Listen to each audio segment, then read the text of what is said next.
Halo semuanya, kembali lagi di ICDate Podcast, bersama saya Zulfal selaku host, di kesempatan kali ini. Kita akan, membahas, topik terkait, energi baru terbarukan, di Indonesia. Mungkin topik ini sudah banyak juga ya dibahas oleh, beberapa orang untuk membahas terkait, bagaimana perkembangan atau bagaimana peran energi baru terbarukan di Indonesia ini.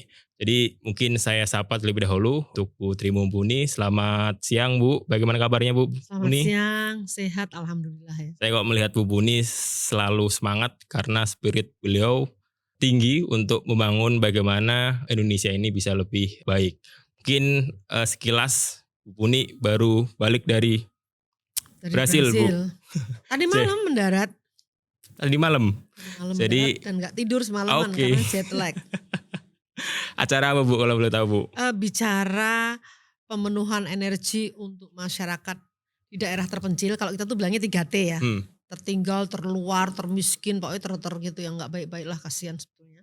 Sama keadilan lingkungan. keadilan lingkungan. Dan pesertanya memang kebanyakan selain dari Indonesia juga suku-suku di Amazon. Hmm, Menarik banget.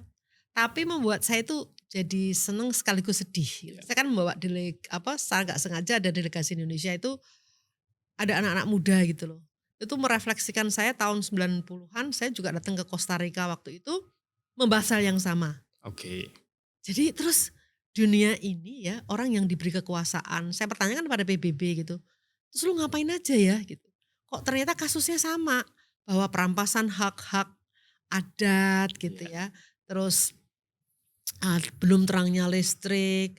Memang sih ada inisiatif-inisiatif baru. Hmm, Kalau dulu kan kita hanya bicara utilizing local resources ya, memanfaatkan sumber daya lokal iya. yang tersedia di situ sehingga tidak terlalu sulit membawa grid gitu ya.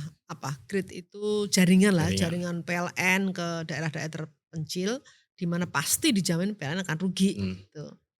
Nah ini, kasus ini membuat saya merasa bahwa, jadi kalau bicara keadilan itu ya memang tahun 91 sampai sekarang udah berapa tahun tuh. iya. Anda juga mungkin belum lahir gitu. Jadi memang ada sesuatu yang gak beres di negara Hmm, dunia ya, iya. bukan hanya satu negara kita. Tapi iris ketidakadilan itu ada, gitu. Saya melihatnya di situ. Jadi ini anak-anak muda ini tetap bersemangat untuk terus mencari alternatif yang ada. Dan sekarang didominasi oleh solar karena lebih gampang buat mereka Hmm, hanya membawa terus dipasang. Kalau kita oke. bicara teknologi yang kita kembangkan yaitu mikrohidro, itu kan sebetulnya lebih menjamin karena Iya, 24 jam tetap menyala iya, terus iya. gitu dan relatif murah kalau dihitung Secara kos. per kilowatt hour-nya jauh lebih murah karena memang kalau bicara mikrohidro atau mini hidro itu is building our future gitu loh. Jadi kita membangun untuk anak cucu kita nanti gitu loh. Oke. Jadi kayak kayak di Jepang ada yang 300 tahun umurnya gitu loh. Kuncinya dijaga, Jaga, oke. dirawat. Bu, mungkin menarik ya. Mungkin seberapa bagian orang udah mengenal Bu Puni sebagai wanita listrik, ya kan? Karena, mungkin di speech-nya Pak, Presiden Barack Obama di US pernah mengungkapkan hal itu. Sebenarnya beberapa orang juga masih, ingin lebih tahu Bu, awal mulanya Bu, Bu Puni tadi yang saya sampaikan di awal, membangun pembangkit EBT ya, terutama mungkin mikrohidro atau sekarang ini solar, itu untuk menerangi beberapa desa yang memang belum tersalurkan listrik dengan baik itu tuh, Bu Puni. Mungkin gimana Bu dari awal itu? Kalau bicara awal sebetulnya sejujurnya nih yang belajar mikrohidro di Swiss tuh suami saya. Oke. Saya hanya ikut bahasa Jawanya itu ngintil. Mmm, Ikut gitu terus melihat, wah menarik ya gitu. Tapi sekali lagi kalau kaum pria itu kan otak kirinya lebih kuat, iya, terstruktur cara berpikirnya dan dia bicara teknologi ya teknologi harus seperti ini gitu. Kalau saya berpikirnya, loh ini sebetulnya kalau dikaitkan dengan kegiatan ekonomi ini lumayan ini gitu loh. Betul-betul energizing villages gitu ya. Desa itu di-energize, dikasih energi. Dan kalau desa sudah dikasih energi, itu pasti kegiatan lain akan ada impact, menyusul. iya, Kenapa saya katakan begitu? Karena pengalaman ini empiris gitu ya, empirical data yang kita kumpulkan itu anak-anak kecil itu kan kalau malam hari ya sudah tidur gitu, nggak bisa Yes. belajar. Siang hari biasanya dia senang membantu orang tuanya di ladang. Terus kapan waktunya belajar? Ini nggak terjadi. Jadi kecerdasan anak-anak untuk ditingkatkan itu agak sulit mengingat waktu belajarnya terbatas. Begitu ada listrik, ya sudah sepanjang malam kamu bisa belajar. Itu. Terus menariknya lagi untuk puskesmas di desa saya terpencil, mungkin untuk orang kota susah Ya. membayangkan gitu. Itu vaksin bisa disimpan, jadi lebih terjaga gitu ya. Obat-obatan segala macam ada kulkas kan yang bisa disimpan. Yang jauh lebih menarik adalah saya melihat orang-orang yang tinggalnya di pinggiran hutan itu malam hari itu masih bisa produktif, bikin tas dari rotan. Pokoknya ya kita bicara energi itu adalah tulang punggung pembangunan ekonomi. Omong kosong gitu ya. Negara mengatakan, wah ekonomi di desa dibangun terus listriknya nggak ada dari mana. Begitu ada listrik, Anda bisa bayangkan tiba-tiba orang bisa punya usaha jualan es. Yes. It's a very simple, tapi itu mekanisme ya bagaimana orang meningkatkan Kesejahteraan. kesejahteraannya. Terus kalau Anda melihat mungkin ini udah agak-agak tinggi lagi nih tingkatannya. Dia bisa bikin minyak nilam, Oke. bisa bikin minyak sereh dengan mesin destilasi yang clarity minyaknya jauh lebih bagus daripada dia menebang pohon, pakai drum bekas, Ya. terus Bakar. bakar, hutannya rusak, kecantikan si perempuan itu Emisi. juga kena emisi, terus kecantikan perempuan itu juga terganggu karena kena matahari yang terik seperti itu dan clarity minyaknya juga kurang bagus. Jadi misalnya harganya sekilo itu 200.000, begitu dia pakai destilasi bisa sampai 1,5 juta gitu loh. Nah, hal-hal seperti ini kan sebetulnya menurut saya common sense ya, akal sehat kita kalau mikir dengan benar itu runtutan cara berpikir Ya. kita itu sampai ke sana gitu loh. Jadi saya katakan memang kita ngirim energi tapi juga tidak hanya energi literally sebagai energi as a such energi tapi juga energi kemanusiaan. Ya. Artinya membangkitkan ekonomi di desa dan dengan harga listrik yang kompetitif negara itu pasti maju. Kenapa Cina membangun Three Gorges? Kenapa Brasil punya Taifu 18.000 megawatt? Itu terbesar di dunia dulu ya. Itu gila itu memang keren banget gitu ya.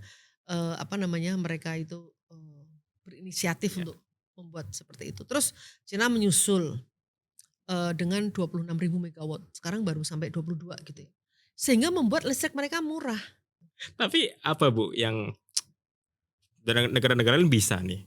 Kalau Indonesia sendiri sebenarnya apa sih yang harus kita mulai dulu biar Gini bisa Mas, menuju ke sana? waktu saya awal-awal itu melihat ya, begitu pulang dari Swiss gitu, saya semakin semangat kan. Mas kita ini dianugerahi sama Tuhan ya, banyak hutan, banyak sungai gitu. Jadi emang kita berdua senangnya traveling. Oke.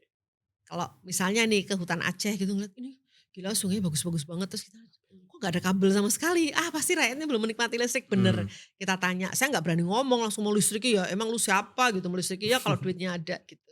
Jadi kemudian ya saya ini tinggal di situ ngobrol gimana ya kalau misalnya nanti gitu ini Ya. bisa dibangun nih. Mereka pada nggak percaya masa sungai bisa jadi listrik. Bisa kita ceritakan. Terus semakin kesini semakin gampang karena sudah Ada punya contohnya. filmnya kan. Yes. Di awal-awal kan agak PR juga meyakinkan. Terus mereka harus mau gotong royong. Kalau duitnya nggak cukup, dulu kita masih Patungan. ada jatah dari namanya small grassroots grant aid. Itu pemerintah Jepang menyediakan 100.000 US dollar. Nah kadang cukup, kadang enggak. Kalau nggak cukup ya seperti di Jawa Barat tahun 96 itu kita minta sama kepala adatnya. Namanya Abah dulu. Abah bisa nggak ini perlunya itu 250.000 US ya waktu itu. Jadi yang 150.000 US gitu. Tapi saya ngomongin dalam rupiah tentunya ya, tapi hitung-hitungan biar gampang di sini. Oh bisa apa? Komponen apa yang didapatkan di lokal? Pasir, Ya. terus kemudian batu-batu di sungai dan sebagainya. Itu guyup ya. Dan ngangkut, bayangin. Barang datang, dimasukkan ke hutan itu barang datang jam 9 malam. Itu diangkut jam 9 pagi. Diangkut Malam. sampai malam. Terus itu semua gotong royong. Dan untuk barang-barang yang berat, seperti misalnya generator itu Ya. berat gitu ya. Terus apa namanya ILC, electronic load controller itu juga berat gitu ya. Itu mereka pakai musik. Jadi Oke. bebannya itu dibagi rata.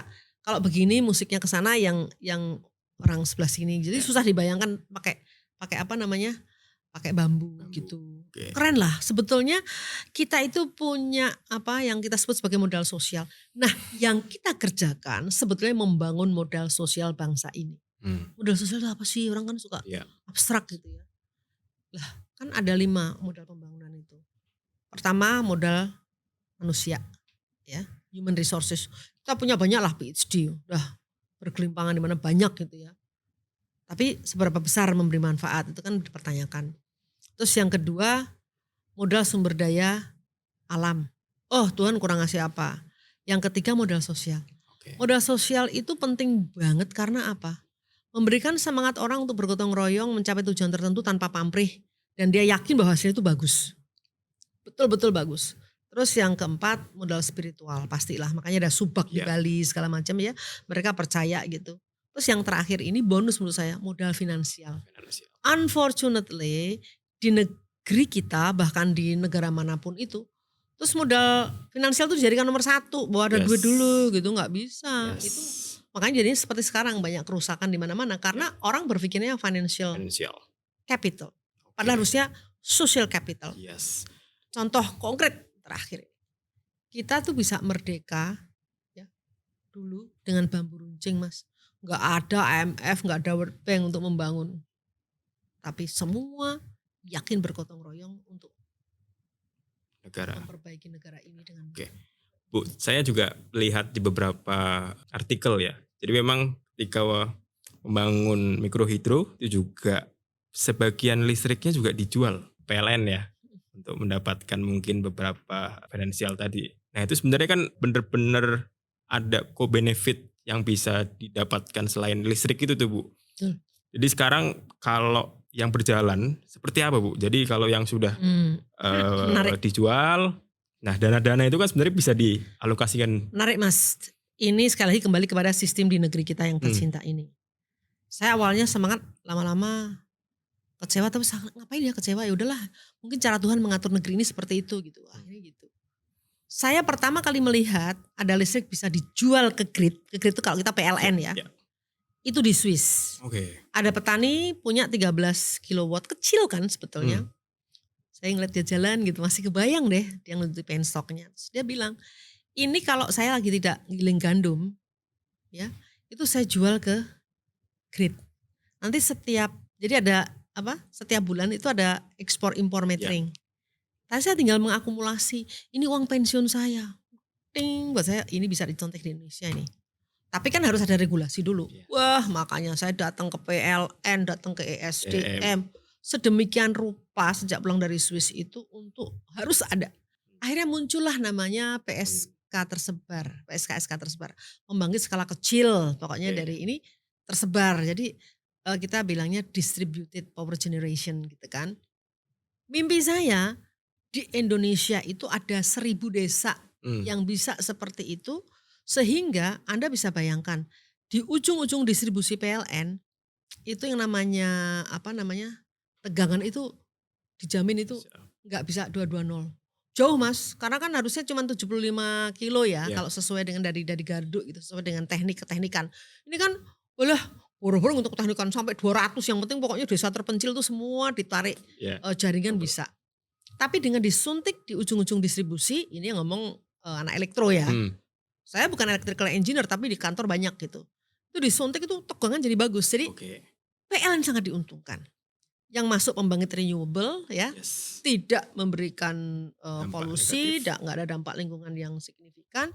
Terus juga rakyat menerima fresh money. Ada uang. Jadi rakyat diuntungkan, PLN diuntungkan karena PLN nggak usah investasi, nggak usah bangun, tinggal nerima aja kok gitu.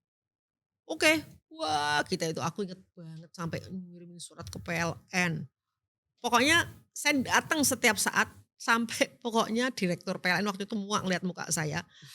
Yang penting keinginan saya bahwa listrik punya rakyat harus dibeli oleh PLN karena resources-nya banyak. Iya, Bayangkan Indonesia ini bisa kaya raya kalau desa itu mandiri bisa memiliki income dari menjual. listrik.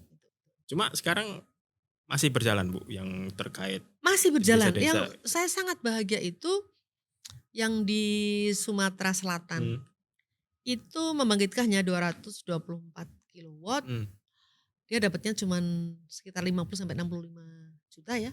Tapi itu kan punya pesantren, ya, koperasi pesantren. Itu seluruh santrinya gratis. Karena pesantren punya pembangkit. biaya Untuk membiayai operasional itu setiap bayar tersendiri. gurunya, Iya, ngasih makan muridnya, segala macam. Terus 2015 saya ngerasa kan makin lama sama suami kan juga tambah ya umur. Terus kita nggak bisa lah 3 bulan berada di Aceh, hmm, hutan Aceh, terus nanti berada di Maluku atau di Papua itu kan nggak mungkin harus ya, anak muda ini. Saya punya program ya dengan ESDM waktu itu ESDM kerjasama lah ya Patriot kita itu bukan Bu? namanya Patriot Patriot. Energi. Thanks Migen beberapa kali bantulah kalau itu sulitnya setengah mati mencari sumbangan itu. Karena anak ini dididik mempunyai 4 kompetensi kan, kompetensi keteknisan, Hmm, kerakyatan, kejuangan dan keikhlasan. Karena tanpa 4 kompetensi itu mustahil kamu betah di Papua yang iya, gelap gulita, nggak ada betul. makanan yang cocok dengan lidahmu mungkin karena beda kultur. Padahal di sana makanannya enak-enak gitu ya.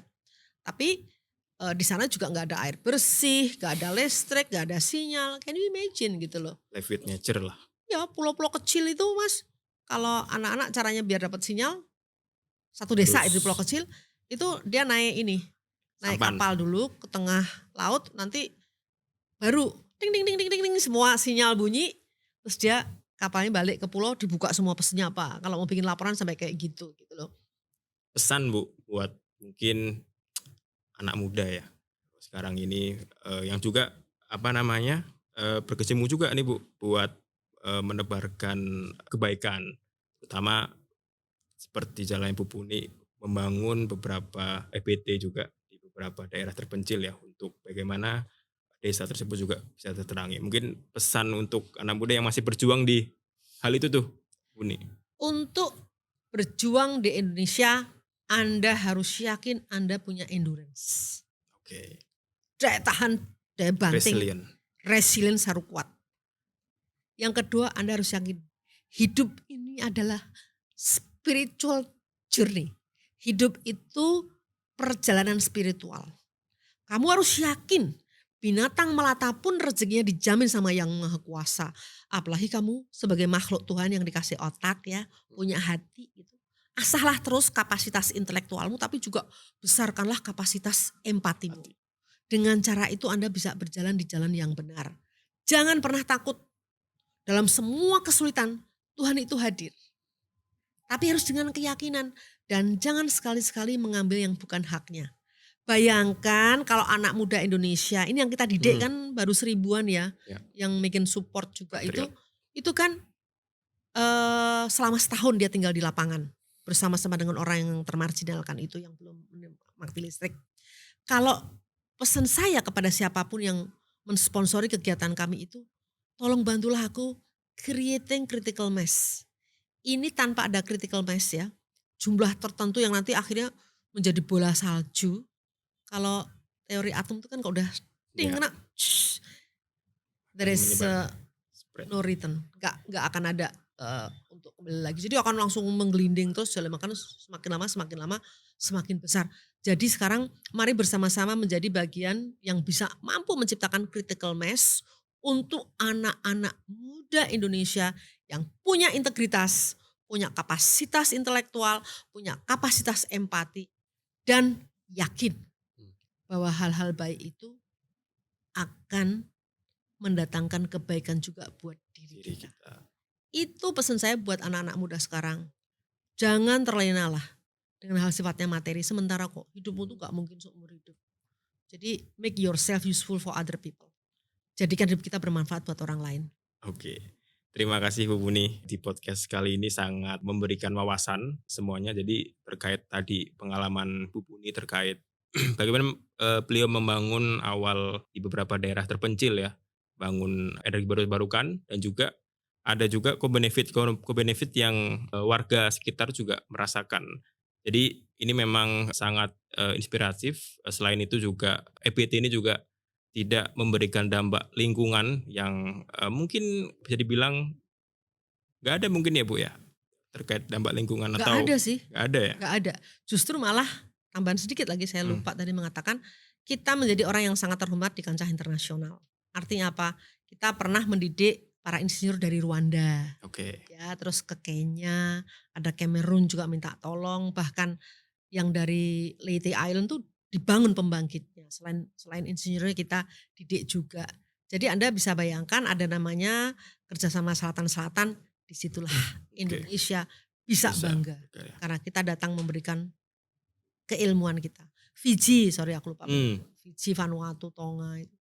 iya berarti cukup terkenal juga ya Bu kita di Ya, kancah di kancah internasional internasional itu. tuh bener-bener luar biasa. Oke Bu Puni, mungkin sekian dulu Bu, menarik Terima kasih banyak. pembahasannya. Jadi mungkin di luar ini saya ingin mengeksplor lebih banyak lagi dari Bu Puni ya, karena memang banyak sebenarnya yang bisa kita kerjakan bersama Bu Puni untuk membangun negeri ini melalui energi baru terbarukan, karena memang potensinya juga cukup besar, Masih banyak yang masih harus banyak, dibangun. terutama mikrohidro tadi terkait sungai bisa dijadikan sumber energi. Mungkin sekian di podcast kali ini, kurang lebihnya mohon maaf jikalau ada salah perkataan dan sampai jumpa.